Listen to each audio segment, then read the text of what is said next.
Valérie Trierweiler, vous êtes à Genève au Conseil des droits de l'homme de l'ONU pour lutter contre les violences faites aux femmes au Congo. Le film Bukavu, bouleversant, mesure à quel point ce sont des crimes de masse. Oui, enfin, je suis là pour lutter, je suis surtout là pour faire entendre cette voix des femmes que nous n'entendons pas, nous n'entendons nulle part. Oui, ce sont des crimes de masse, on parle de 500 000 femmes qui auraient été violées et au-delà depuis 13 ans. Et le docteur Mukewe qui opère ces femmes en a opéré 40 000. Je ne sais pas si vous vous rendez compte de ce que c'est que 40 000 femmes dans le même hôpital. Vous avez envoyé des médecins dans cet hôpital de Panzi. Il y a des scènes tout à fait vertigineuses où on comprend ce que signifient ces crimes. Ce sont les organes génitaux mutilés, ce sont des seins coupés. C'est une politique de terreur. Avec la Fondation Daniel Mitterrand, France Liberté, nous avons effectivement envoyé 3 médecins volontaires, des gynécologues et un anesthésiste qui se sont rendus pendant près d'un mois à l'hôpital de Panzi auprès du docteur Mukewe. L'un d'entre eux, le docteur Crézé, était déjà allé, il savait ce qui se passait là-bas. Oui, il y a des choses qu'on ne peut pas décrire, des choses totalement indicibles, des petites filles de 2 ans qui se font violer, mutiler, qui sont violées devant leur maman. Les mamans sont violées devant les enfants et je ne peux pas décrire toutes les horreurs qui sont faites à Est-ce ces qu'on peut femmes. parler de crimes de guerre?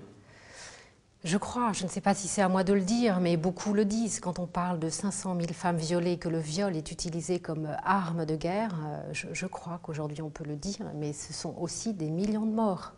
Il ne faut pas l'oublier. Vous êtes première dame de France, votre parole porte. Est-ce qu'on peut espérer des tribunaux, ou des tribunaux y compris internationaux, pour juger cela? C'est l'objectif que ma voix, mais celle des autres aussi, Yamina Benguigui, qui est ministre de la francophonie, et le président lui-même s'est emparé de ce sujet lorsque nous sommes allés à Kinshasa au mois d'octobre dernier. Bien sûr, il faut que toutes les voix portent pour pouvoir aboutir à la fin de cette impunité. Vous êtes première dame de France, beaucoup de combats s'offrent à vous. Pourquoi ce combat-là vous a particulièrement bouleversé? Vous vous engagez déjà beaucoup pour celui-là. Parce que c'est un combat qui est universel. Il faut que ça cesse, les violences sexuelles faites aux femmes. Parce que ce sont des femmes, on les utilise encore, on utilise le viol comme arme de guerre, mais ça n'est pas supportable. Donc ce qu'on fera pour la RDC servira d'exemple pour d'autres pays.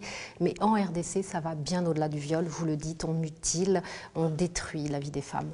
Dans le film que vous soutenez, on comprend que c'est un message qui concerne les femmes du monde entier, c'est-à-dire on parle de la reconstruction chirurgicale, mais aussi morale de ces femmes, parfois très jeunes. Oui, c'est ce que je vous disais, on détruit leur vie, mais il faut savoir toutes les conséquences qu'il y a derrière.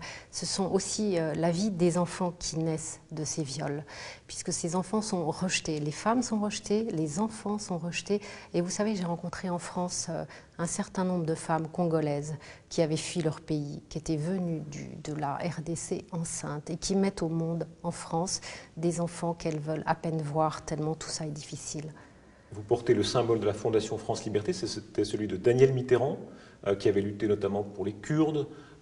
Vous continuez à votre manière ce combat-là, ces combats? Oui, il y a toute une équipe à la Fondation France Liberté. Nous parlons ensemble des combats qui peuvent me correspondre. Certains me correspondent plus que d'autres. Et voilà, oui, je vais continuer. Je suis fière de mettre mes petits pas dans les grands pas de Daniel Mitterrand. Elle avait marqué les mémoires en France même et en dehors, partout dans le monde, par son côté entêté. C'est le mot qu'elle utilisait. On peut le reprendre pour vous, entêté. J'espère, vous le verrez. Merci Merci beaucoup. Merci. Merci.